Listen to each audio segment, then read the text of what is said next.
Update sa aming 10 patiners. Ngayon po ay nasa starter feeds pa lang ang kanilang kinakain, pero mapapansin po ninyo sa kanilang pangangatawan, mahigit sa 40 kilos na po ito. Overweight na po ito sa edad nila na 87 days old, dahil ang ideal na timbang sa edad na yan ay almost nasa 35 to 38 kilos pa lang. Pero ito po approximately nasa 40 plus na po ito.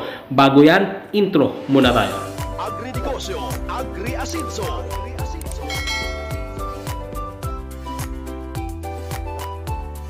Proven and tested na po mga ka-asenso. Makikita po ninyo sa pangangatawan po ng aming mga alagang baboy, gamit lamang ang Vitamin Pro Water Soluble Powder at natural na feeds lang din po ang aming ipinapakain rito sa tamang timbang araw-araw. Pero mapapansin po ninyo sa pangangatawan ng aming 35 days pa lang po namin sa fattening stage nila, almost nasa 40 or less than or more than 50 kilos na po ang iba rito. Pero yung ideal na timbang po sa edad nila na 85 days from birth, dapat nasa 35 to 38 kilos pa lang po yan. Base po yan sa mga feeds company. Sa mga nagpa-private message, nagtatanong kung paano po namin ito sinimulan pakainin sa fattening stage nila, nag-start po kami ng isang sako o 50 kilos ng pre-starter feeds pang transition po namin sa kanila papunta sa starter feeds. Nag-start po kami sa dami ng feeds na kanilang kinakain bawat araw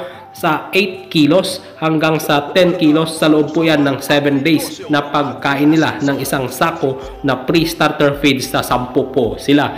Start po ng August 24, nag-transition po kami sa starter feeds at nakakaubos ng 1 kilo at 200 grams per day po sila bawat isa, total po ng 12 kilos a day sa loob po ng 10 araw. Pagdating ng September 3, 1.5 kilos na po per head ang kanilang kinakain na starter feeds pa rin po. So sa loob po ng 25 days, 1.5 kilos per head, total po ng 15 kilos a day ang aming ipinapakain. From September 3, matatapos po yan sa September 27 dapat. Pero ngayon po ay September 22 na. Pagdating po ng September 24, mix na po sa starter feeds at grower feeds. Ayan po ay magta-transition na po kami sa grower feeds. Dapat po sa 27 pa po kami magta-transition sa grower feeds, pero napaaga ng 3 araw yung aming pagta-transition dahil nga po kinukulang na sa kanila ang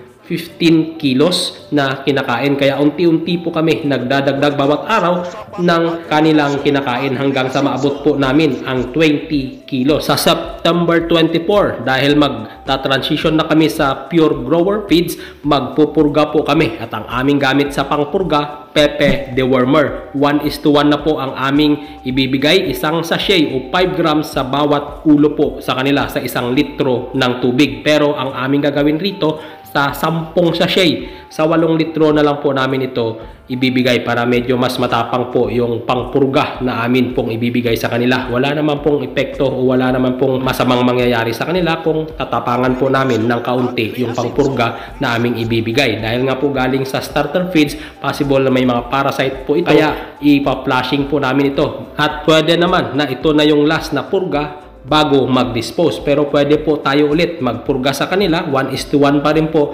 pagdating naman nila sa transition sa finisher feeds. Pero sa amin, minsan pag sa tingin namin ay okay naman po ang kanilang body weight, hindi na po kami nagpupurga. Pero kung sa tingin namin ay alanganin pa, naghahabol po kami ng timbang, pinupurga po namin. Baka sakaling may mga parasite sa loob na kumakain ng mga nutrients na kinakain po ng ating mga alagang baboy. Ngayong September 24, 20 kilos po ang kakainin nilang 10 sa loob po yan ng 25 days hanggang October 18 po yan. Pagdating naman ng October 19, 25 kilos na po ang kanilang kakainin hanggang sa November 7. Possible po na mapapaaga ng 3 araw po ulit yan bago po kami magta-transition sa finisher feeds. Hindi po kasi namin sinusunod yung nakalagay sa by the book yung pagta-transition. Basta sa tingin po namin ay kulang ang kinakain ng aming mga alagang baboy, nagdadagdag po kami. Hindi po namin sinusunod yung haba ng araw na yon. At ang ginagawa namin,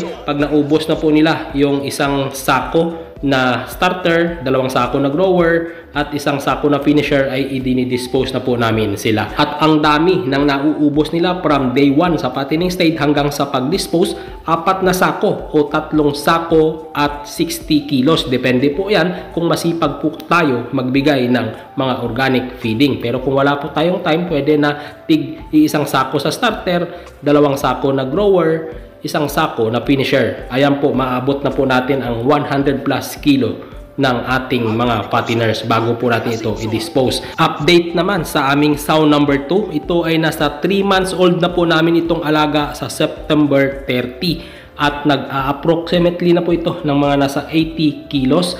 Tamang-tama lang po ito pagdating ng December na umabot po sa mahigit sa 100 kilos bago po namin ito i-AI naman. At tamang-tama naman na nanganak na rin po yung isang inahin namin na pina-AI namin last August 29. Ngayon po ay nasa 24 days na po na mula nung mag-AI kami. Hopefully na hindi na po mag-standing heat ngayong katapusan at sure na po na buntis. Sa nais naman pong bumili ng mga vitamins at gamot, visit our Shopee shop po. Nasa comment section po ang link. Maraming salamat.